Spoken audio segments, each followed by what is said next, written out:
Congressman Duncan Hunter is now getting very involved in this. He's calling on Defense Secretary Ash Carter to intervene. In a letter to the secretary, he writes this, quote, "I am once again dismayed by the Army's actions in this case.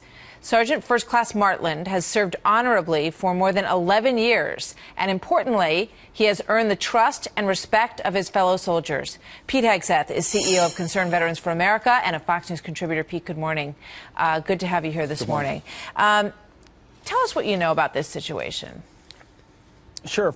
First of all, thank God for Congressman Duncan Hunter. He has really become the congressman for the trigger puller, for the warrior who doesn't have anywhere else to appeal. And so they write to Congressman Hunter himself, a Marine veteran who exposes these things and puts pressure on the Army. In this case, you've got a Green Beret deployed to Afghanistan in Kunduz province, finds out one of the police commanders that he's training has raped a 12-year-old boy. Then when the boy's mother confronted that police trainer, the Afghan beat the mother. So the Green Beret confronts this police commander, shoves him down, says this will never happen again on our watch, and he's relieved. He and another Green Beret are relieved, and they move on in the Army into other positions. Now he's being forced out because of budget cuts, and they believe it's because of this one black mark, this supposed black mark relieved for command, when in actuality, he should receive a medal. He should be lauded for confronting an Afghan who's raping a 12-year-old boy, and he could have looked the other way. This Green Beret said, no, I have a moral duty to confront this Afghan police commander,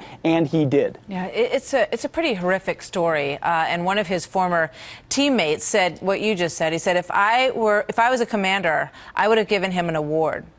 They saved that kid's life. And the accounting of this story, after this child was raped, according to their understanding of it, by this Afghan police commander, that when they went in to confront him with what they had learned after this same guy, according to their report, beat up the boy's mother for saying anything about it, was that this Afghan police commander just kept laughing and laughing and laughing, saying, "What, are you kidding me? This is not a big deal."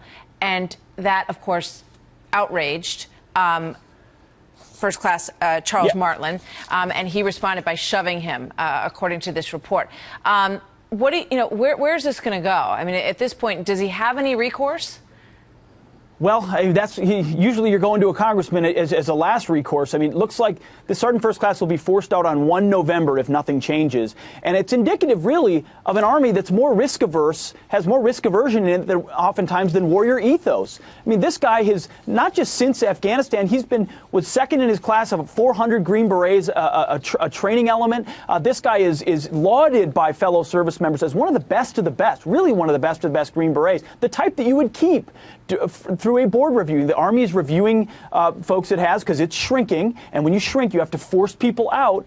They believe that because of this one supposed black mark, this one relief from this job, he's being forced out. And I think what Duncan Hunter's trying to do here is shake the Army and say, hey, your process, your risk aversion, what you think you're doing right is actually wrong, and you're pushing out the wrong people. You got to take a second look at this. So hopefully he will get a second look. And again, but this is what happened. When bad policy trickles downhill, like sequestration, you get good people forced out with great combat experience, with a great moral compass. And this Sergeant First Class is one of those kind of guys.